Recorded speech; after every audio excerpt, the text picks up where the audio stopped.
আসসালামু আলাইকুম গাইস, আর একটা নতুন ভিডিও নিয়ে আমরা আসলাম। কত লোকের খেলা কিন্তু শুরু হয়ে গেছে গা। কি খেলা তো এটা আপনারা জানেনই। পাকিস্তান ইন্ডিয়ারে ভরে দিছে মানে বুঝতেই পারছেন। পাকিস্তান ইন্ডিয়ার সাথে খেলবে না। পাকিস্তান জানা দিছে যদি বাংলাদেশ যায় তাহলে আমরা গেলাম ভারতের সাথে।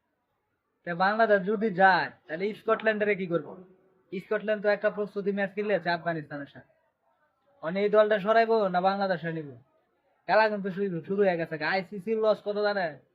6,130 কোটি টাকা। 6,130 কোটি টাকা আইসিসি লস। এখন বুঝেন, ইন্ডিয়া এমন মানে পাকনামানি করতে যায় আর নিজেরাই ধরা পড়ে আছে। এখন বুঝুক ইন্ডিয়া, অমিত শাহ বুলা জয় শাহ বুঝুক, আইসিসি এর দায়িত্ব দিয়া মানে পুরা আইসিসি টারে নষ্ট করে দিছে, পুরা দেশটারে নষ্ট করে দিছে। কেন? খেলা নিয়ে রাজনীতি করা এটা একটা বোকামানি কাজ। তো হেরা রাজনীতি করছে, হেরা নিজের পায়ে নিজের মাথায় নিজেই কুড়াল দিছে নাকি? কেমনে জানি কয় প্রবাদটা?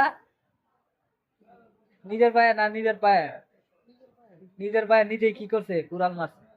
কেন বুঝো? জয় শাহ বুঝবো না টেলা। বাঙালি দর্শক এখন খালি খার খেলা দেখবো জানেন পাকিস্তান মানে ইন্ডিয়া বয়কট।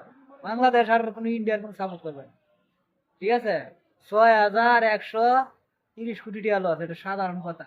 আইসিসি শুধু খালি ইন্ডিয়া পাকিস্তানের ম্যাচটা, এই একটা ম্যাচের মধ্যে 6,130 কোটি টাকা। মনে করেন এটা ব্যান দুর্যোগ করে রয়ে গেল, এটা বাদ 2 পয়েন্ট করে দেয়া দিল। পরে তো সেমি ফাইনালে যায়, ভারত না গেলে পরে কি করবে?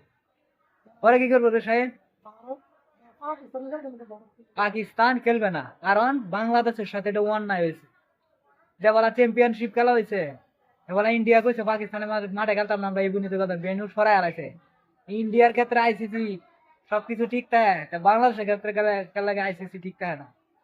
দেখেন ফুটবলে ফিফা কোনো কারো কথা চলে না, ফিফা ফিফার মতন চলে। আইসিসি আইসিসির কথা মতন চলে না, কারণ আইসিসি ইন্ডিয়ার দালালি করে বেশি। আইসিসি ইন্ডিয়ার কাছে মাথা নড়ে, কারণ ইন্ডিয়া যাই কয় আইসিসি তাই মনে হয়। ঠিক আছে?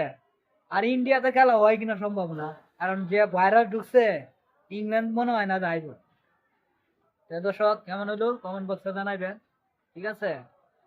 পাকিস্তান ইন্ডিয়া ম্যাচ বয়কট হয়ে গেল। ভালো থাকবেন। আল্লাহ হাফেজ।